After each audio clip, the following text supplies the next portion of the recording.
you for joining us today on our Empowering Voices series episode. I read that you went to Harvard Law School. Correct me if I I'm did. wrong. Whoa. No, you're correct. I went to Wharton School before that, and then to Harvard Law School, yes. Wow. And is it like the movies? Like Legally Blonde, as from Not a scale quite. from 1 to 10, how similar to Not Legally quite, Blonde? but yes. Yes, but it was a wonderful experience. I've been very lucky in my life. Where during those years it was like, did you were already interested in social justice and such topics, or is this like, had you had more input later on in life, maybe after working? You were you are an attorney, or you were an attorney? How would I answer? Well, both of my parents were very giving people. They were very active in charitable things and in helping other people. And so it was kind of my upbringing, and it's my nature. I guess as I think about it, it would be natural in my DNA, shall we say. And so I went to law school with the idea of, my father had started a company, and the idea was I would be working in the company. It was a life insurance company. And then after he died, I ultimately ended up in New York. It was like, okay, I can do what I want now, in a sense. And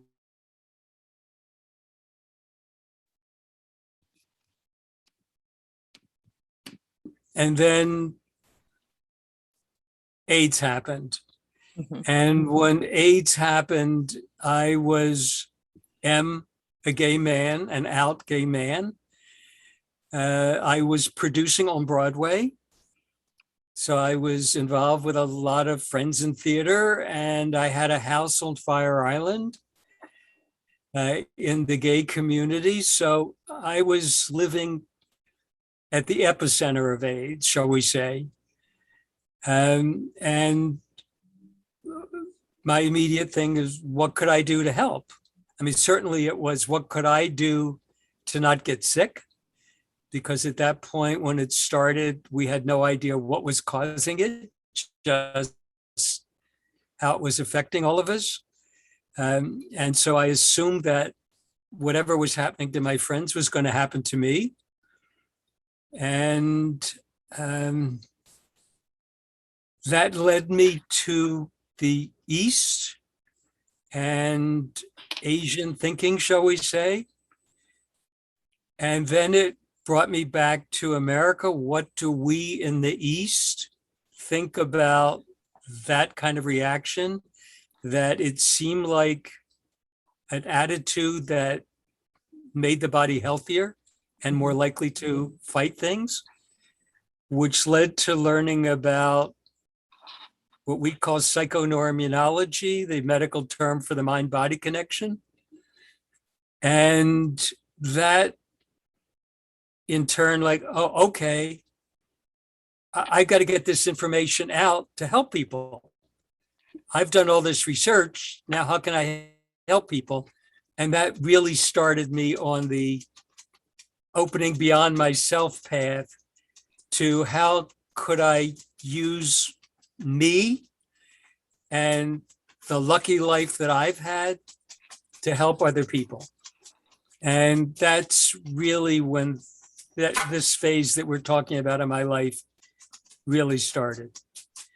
And what I also found was, like, even producing, it was musicals, and I would stand in the theater at the bottom of the theater in front of the orchestra, looking at the people sitting in their seats as the show was going on. And I would see how happy they were and how they were out of their lives for a couple hours and laughing and crying. And it's like, oh, and I helped to do this. So it all kind of came together for me at that point in my life. And that's where it's been ever since. It seems truly like everything connected at some point in your life, because of all of these wonderful experiences. Because I suppose there's a like working for Broadway and working like when you were when your father was still there running an insurance company, maybe having like getting in touch with new realities in the insurance world. And like seems like every small piece of this conversation like suddenly makes more sense all tied up together, especially because I suppose it was the end of the 80s, late 80s, when AIDS, the AIDS epidemic, the HIV/AIDS epidemic started to really take place. And so I know that this all these small pieces may look a little bit like, but unconnected, or like how does somebody who went to Harvard Law School now ends up in Broadway? But there's someone who cried like the entire time when I went to see my first musical live. I was 17, and I will always remember that feeling. I started crying like from the first minute until the end. It was the live musical of Jesus Christ Superstar. It truly resonates with me when you say not only changes lives, because it does, but it brings us together. Because for Yes. that 2 hours, 3 hours, we are there. And especially right now after the COVID-19 pandemic, we really felt the need to get together again. Of course, like in a safe way, but we've all missed theater so much. So I've got so many questions. Like I know that.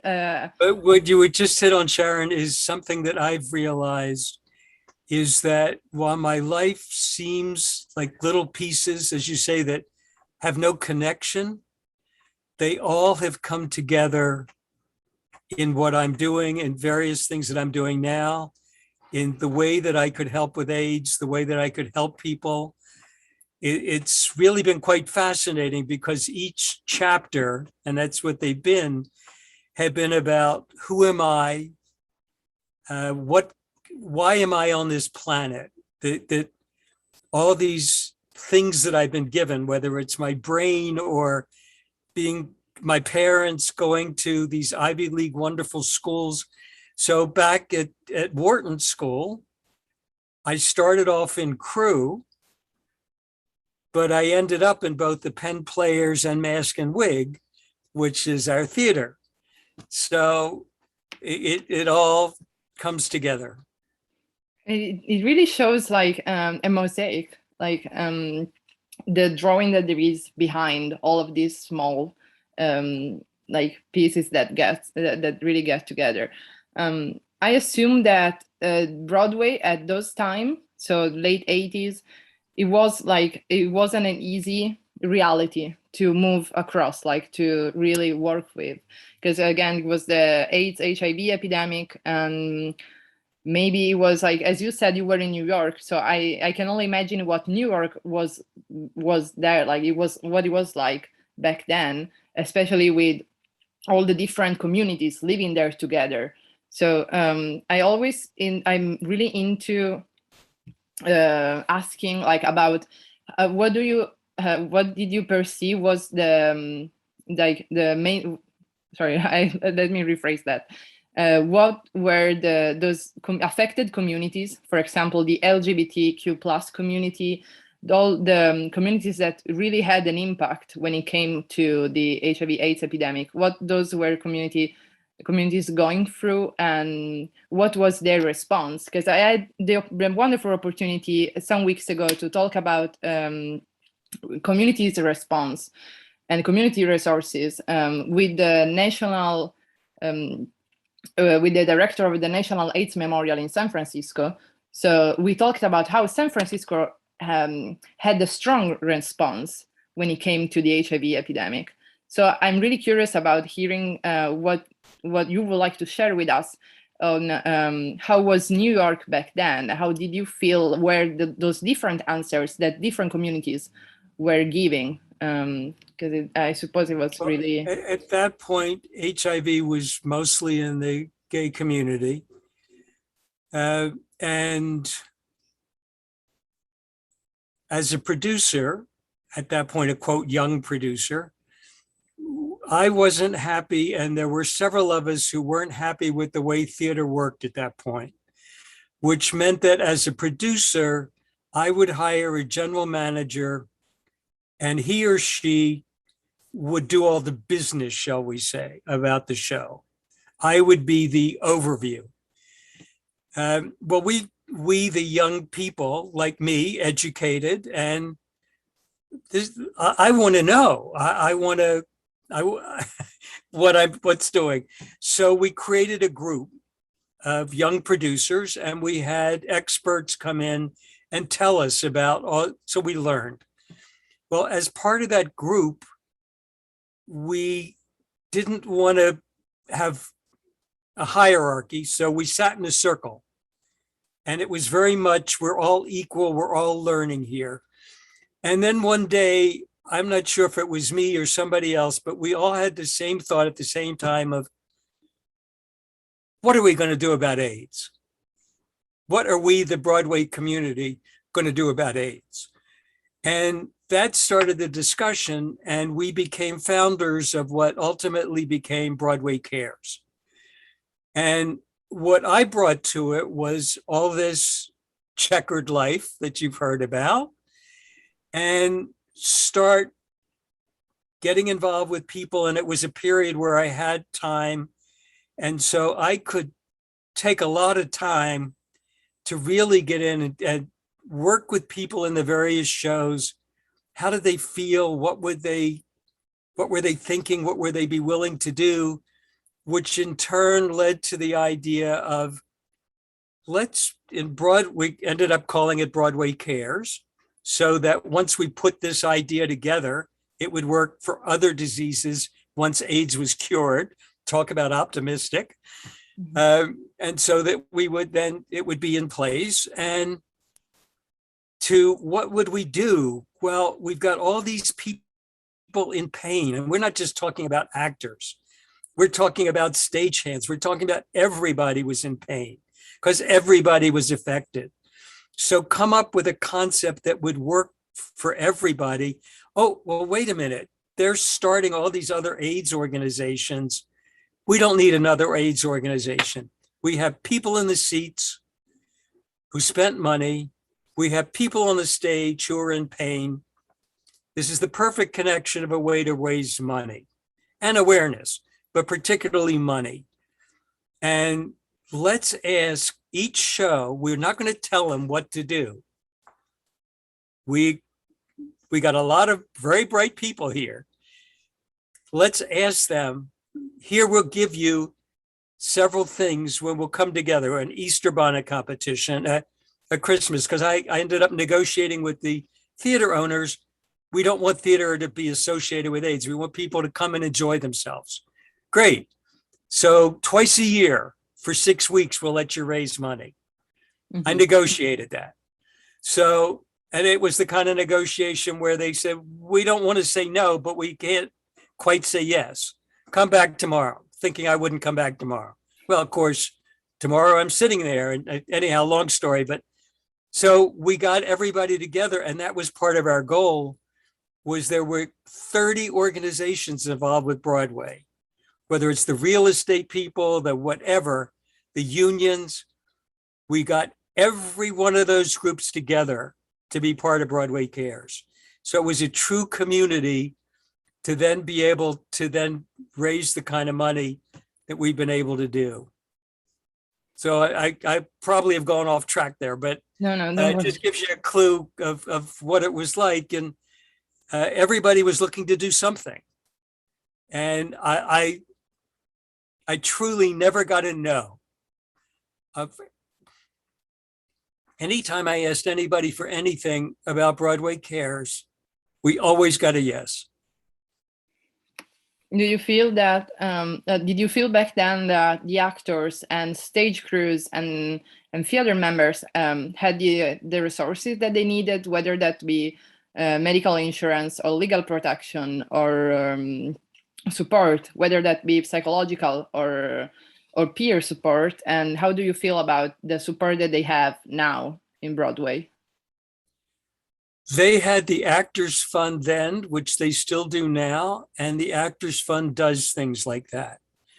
Financially, emotionally, and over the years, they've only gotten better at it. And Broadway Cares pays the bill. Okay. Yeah. So the theater community was taken care of, and that was the concept. And that if we raised money beyond the need for the theater community, that we would spend it around the country, which is what we've been able to do. We've been very lucky in the amount that we've been able to raise. And it's not just the New York shows, it's shows all around the country all participate in these fundraisers, and nobody takes any percentage, and everybody does what they do. A costumer will create a costume for one of our, so it's really been wonderful, and the way it's just kept at it over these years. It's really nice and refreshing to hear about the perspective from a legal or a more pragmatical point of view. So, of course, the arts are and were necessary to raise awareness, but we also like to remember all the people that were behind the legal offices, and so not only like the doctors or like the attorneys on the lawyers who cared about all the different cases, whether that be how do I pay this medical bill or giving people the resources that they need. So of course the arts were fundamental, but it's also nice to remember all the everyone got together and everyone made a step in the field that they were like working in, as you were. And I was having a look at survivorship A to Z, and it's really fascinating. I feel like there is like somebody maybe struggling. You're not only on the websites, it doesn't only talk about HIV/AIDS, it also talks about more like different lifelong conditions, and it's really it feels like like someone you really get supported from different sides. And that's the idea of it.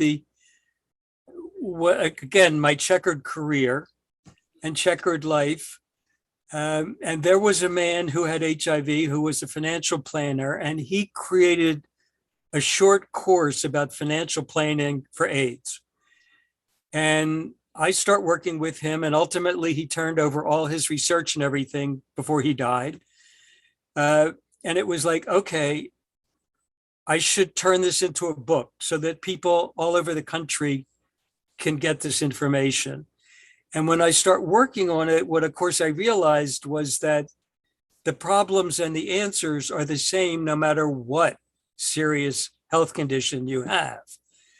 So that led to ultimately writing the book, but writing it in generic terms rather than just about AIDS, which in turn was like, well, St. Martin's Press is a great publisher, but they limited me to the number of pages.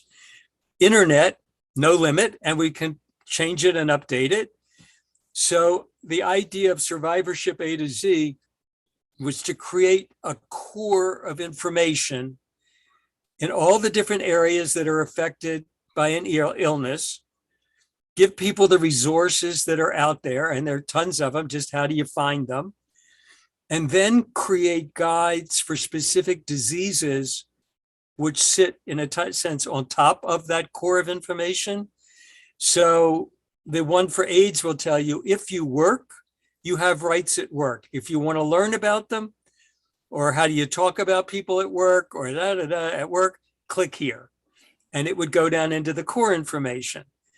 Different for, and so we have guides for a couple of different diseases that are up now. My fantasy is that ultimately it will become like a wiki. Yeah. And that people will take over sections, but not like a wiki in the sense of anybody can just add things, but everything would get vetted before it goes up. And that's my fantasy, is that eventually it will still go that way, and I still have that fantasy. I really hope so as well. Seems like this could really be life-changing for so many people who maybe didn't feel like they had access to resources when it came to maybe rights, like rights at work or privacy or accessible treatment. And things you don't even think about. Yes. and this How do you relates, talk to friends? How do you, yeah. this relates a lot to the question that I really wanted to ask you. Your book is called Be Prepared, The Complete Financial, Legal and Practical Guide to Living with Cancer, HIV, and Other Life Challenging Conditions.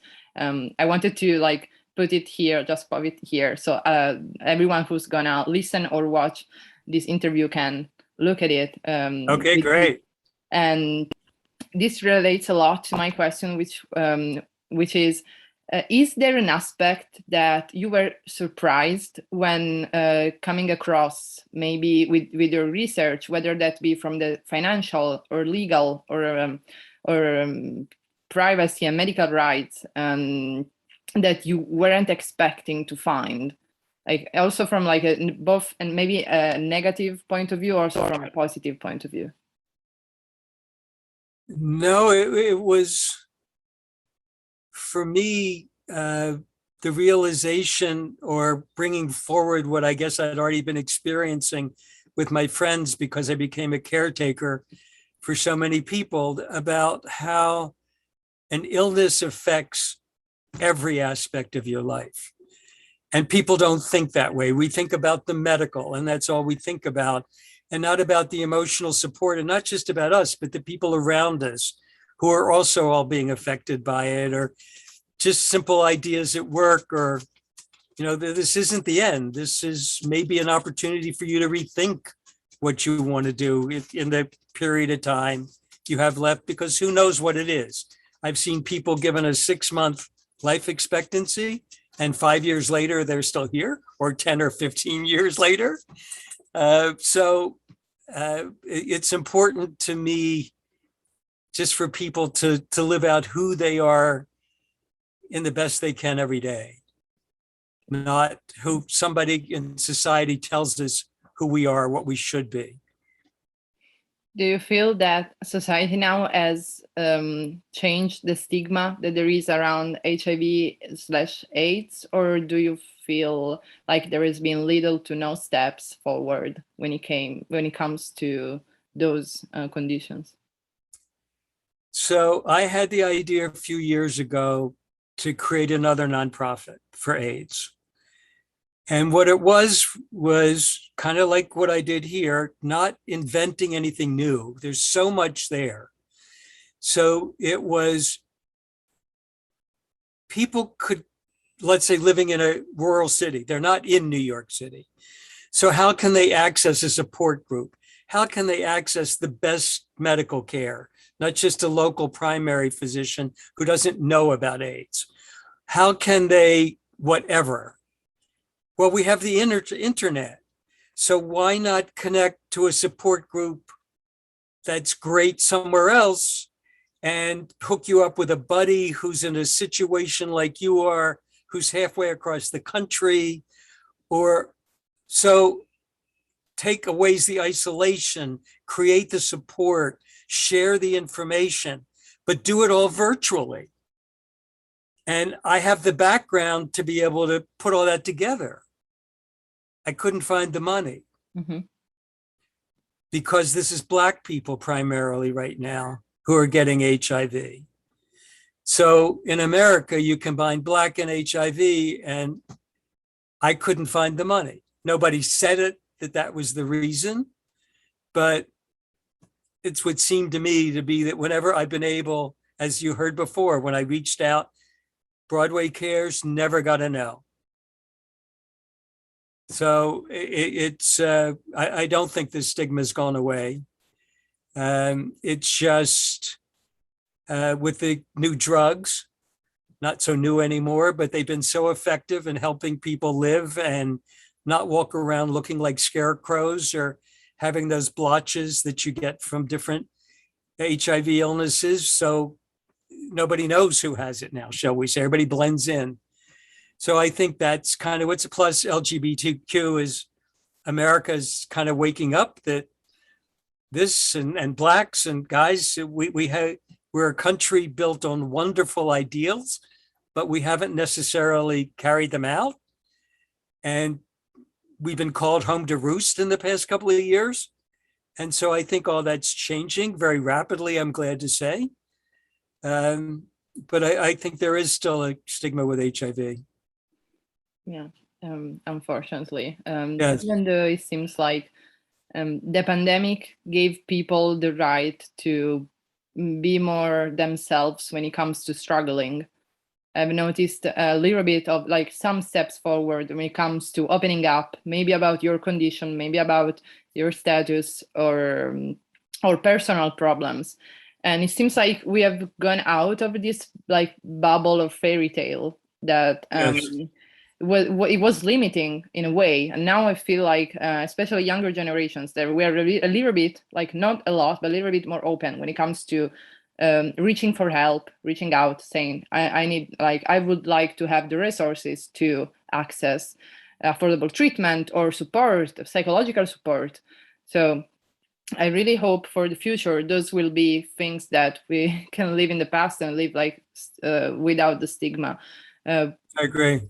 What on this note, like, what is one hope that you have for the industry? So we have, like, I can be more specific, maybe related to Broadway and the entertainment industry, especially theater, when it comes to the to these moments of struggle, whether that be related to HIV/AIDS or personal struggling, for example, access to accessible medical treatments. Broadway, what they've been doing at Broadway Cares and the Actors Fund is been amazing. They have been, I have never called either executive director with a suggestion that they hadn't already been on that subject. And I found that just amazing. I mean, the people who are running these organizations are deeply committed and are wonderful people.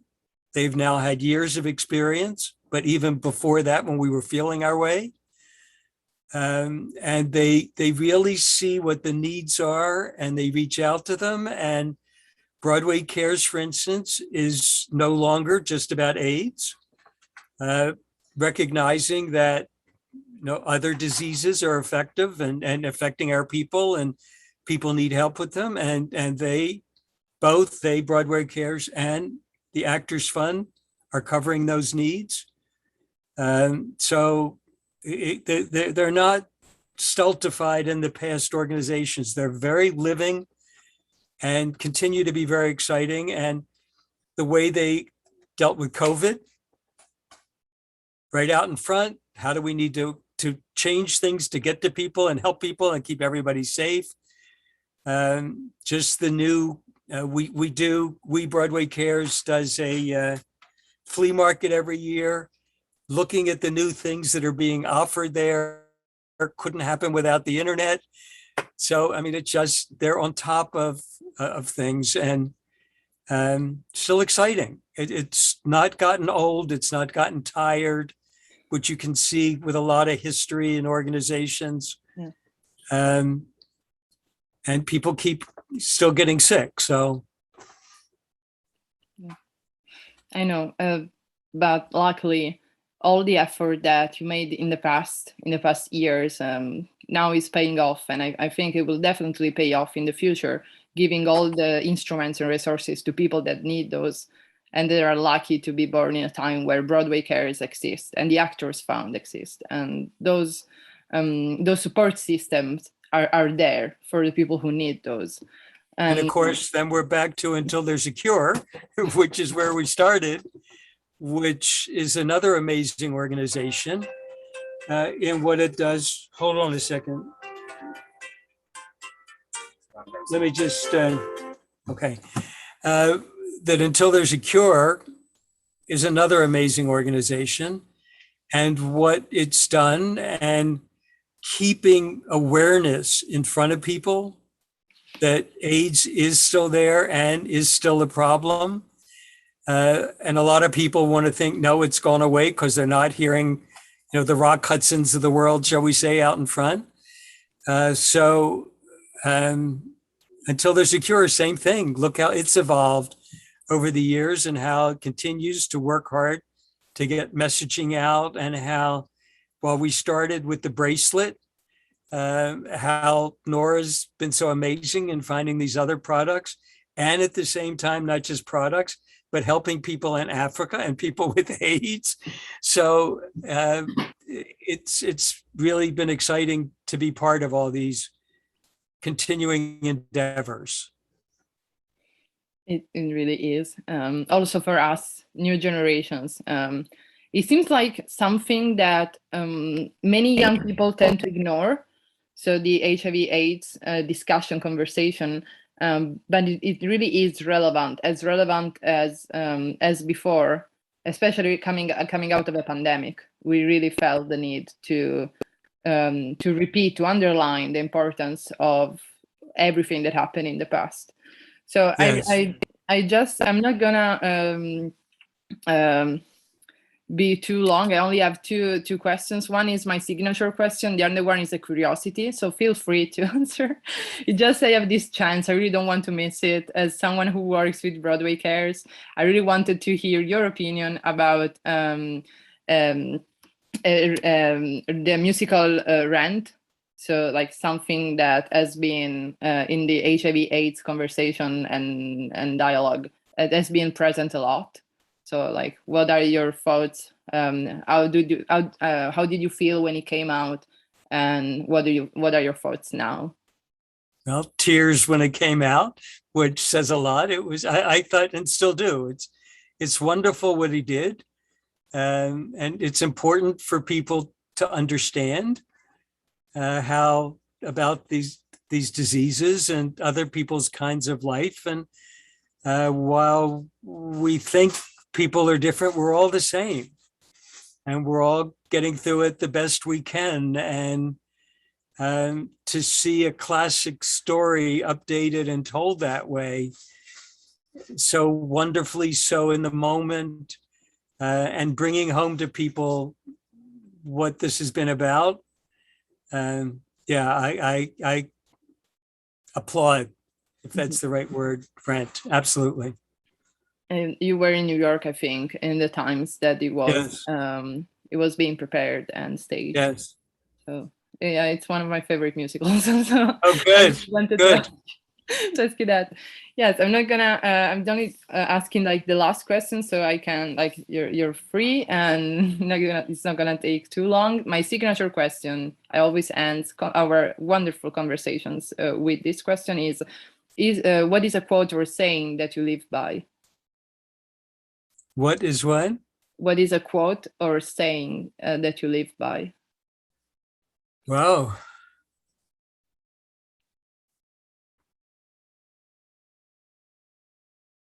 Follow your instincts. Especially, the number of times that I think back of my, shall we say, Wharton and Harvard education, where I'm supposed to logically think about things and think them through and gather as much information as you can. And I do all that. But when it comes to the ultimate decision, follow your instincts. Thank you. Thank you. It's always really heartwarming to have the opportunity, like, thanks to Until, that gives us these opportunities to meet one like all across the world and then from one side of the world to the other. But it's even more wonderful and heartwarming to hear all those quotes and saying and teachings that everyone who made an effort to make this world a better place has to share, especially with us interns, like young interns who are just starting to move the first steps into this kind of world. So it was really, really nice having you here on this episode. I look forward to hearing you in the future. Please come back at Until whenever, like, reach out. We're always here, and we thank you so much for this. Well, you too, Sharon, and for what you're doing and what you've done for Until. But also, when you think about what we've talked about, if you have any more follow-up questions or something you want to do, let me know and we can get on Zoom anytime you want. Thank you. And of course, I will send you all the material to you as soon as possible. So, but thank you. Take your time, whatever. I don't know what I'd be able to do with it anyhow. So, okay. Thank you. It was such a pleasure and wonderful opportunity meeting you. So enjoy the rest of your day. Here is night. So I think I'm going to have dinner and then go to bed. Enjoy your dinner and good luck with what you're doing, and for lots of good things in Lugano. Oh, thank you. I will think about all this conversation when I will be doing this week my first law course. Hopefully it will be good. So, really, I think it will I hope you enjoy it. I will. I definitely will. Thank you and goodbye. Bye. Goodbye.